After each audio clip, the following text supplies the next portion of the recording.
Mr. Speaker, some 3 decades ago, at the global level, an alarm was raised.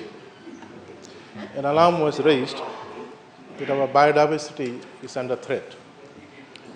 Mr. Speaker, in 1992, noting that Fiji government joined 190 countries in signing the Convention on Biological Diversity in Rio in Brazil.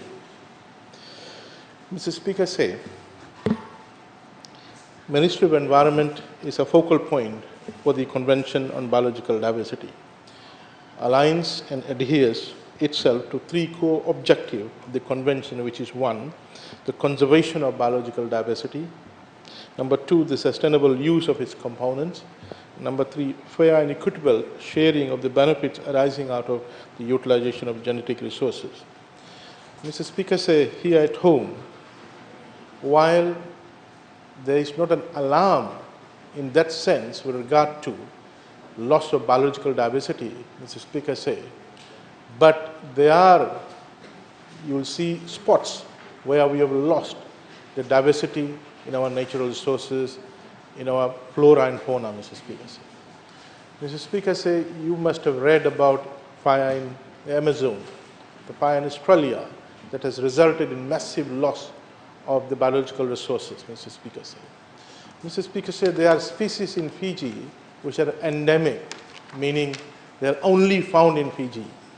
And we need to ensure that we protect them and protect other diversified biological resources, or flora and fauna. Mr. Speaker, there are threats here at as well, man-made, induced by us, as well as induced externally beyond our control, such as climate change. Now, the climate change is a global phenomenon, Mr. Speaker, and therefore, we need to tackle it as one family, the global family.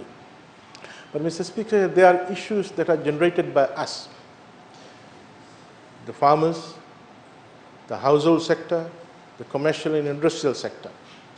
Rising population is putting pressure for land to be converted from virgin forest for agriculture or for residential area. That is threatening our biodiversity, our biological resources.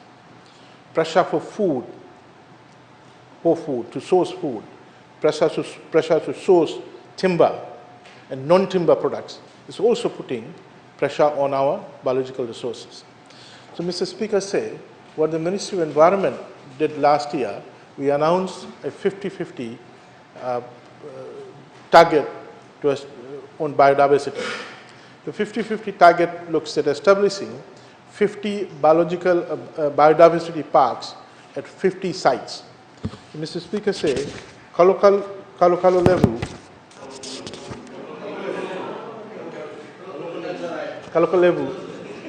Village is the first biological park, biodiversity park that we established, Mr. Speaker. Mr. Speaker, on 1st of March this year, we launched this park where we have established sitting spaces. We've established native forest trees such as Kandamu, Dakua, Kuluva, Kovula, and others, Yasi, etc. Mr. Speaker, we are establishing the other 49 progressively. Mr. Speaker, this will provide a place where students can go, researchers can go, tourists can go and enjoy our biodiversity, enjoy our diverse natural resources, Mr. Speaker. Mr. Speaker, this biodiversity park will also become a reserve to hold our native species, our native endemic species, our native forest resources, Mr. Speaker. Mr. Speaker, next week we'll be launching the biodiversity park at Ambada Village in Latoka, Mr. Speaker.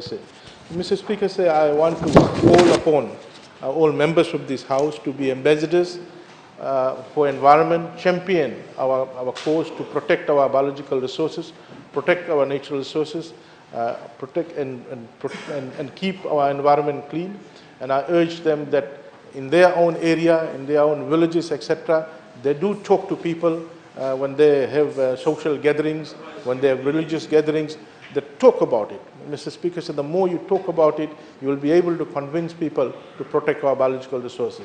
Mr. Speaker said there are a lot of sessions you'll be having next week during Easter where you'll be meeting different people, different areas, and we all, each one of us can count ourselves to be a champion for protecting our biological resources. Thank you.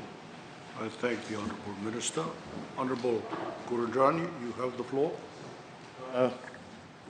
Thank you, Mr. Speaker, sir. A supplementary question to the Minister. I understand that your plan is to establish about 50 biodiversity parks around Fiji.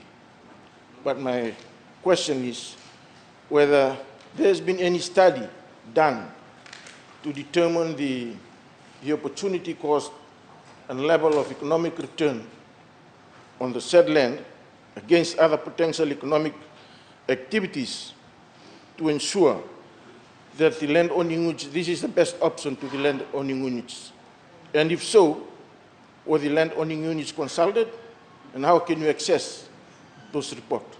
Thank you, Mr. Speaker. You have the floor, Honourable Minister. Mr. Speaker, on the second part of his question, whether the land-owning unit was consulted, of course, Mr. Speaker, we just don't enter in someone's property and start, development there. So, Mr. Speaker, there is a. I'm answering your second part. I'm going to come back to the first part in a second. Mr. Speaker, of course, our staff will visit the village and talk to them that there's a particular area which is suitable, and we are interested in participating in this program. And Mr. Speaker, I must say that since we launched the first site in Lami, outside Lami, Mr. Speaker, and when it went into the media, people have started calling us, members of the community, interior villages, asking that if they could offer their space for us to come in and establish a biodiversity park there. Mr. Speaker, on the first part of this question, asking whether that is the best use of that particular land. Mr. Speaker, we just don't choose a site where we don't or can't have this kind of setting. It has to be a natural place where already the natural forest is there. And then we look at how we could establish where we could have tracks, we can have access to the place, whether it's a natural, serene environment, whether we have the necessary required base flora and fauna. Mr. Speaker, you can't go to a barren land and establish a biodiversity park. It will take a lot of time and a lot of resources. So there is an initial paper done to look at what is the base natural resource there, and whether they would want to utilize it for non-biodiversity park uses, agriculture or residential, etc. So if you look at Ambada village, right in the interior, it's about an hour's drive in the interior. There's about 3 or 4 waterfalls there. There's 2 lodges there, and we are enhancing this place where when tourists come to those lodges, they will enjoy this biodiversity park and take a good memory of that. So, Mr. Speaker, the villages will benefit. I suggest the honourable member goes to the homepage of Ambada ecological site, and they'll see how excited they are. Thank you.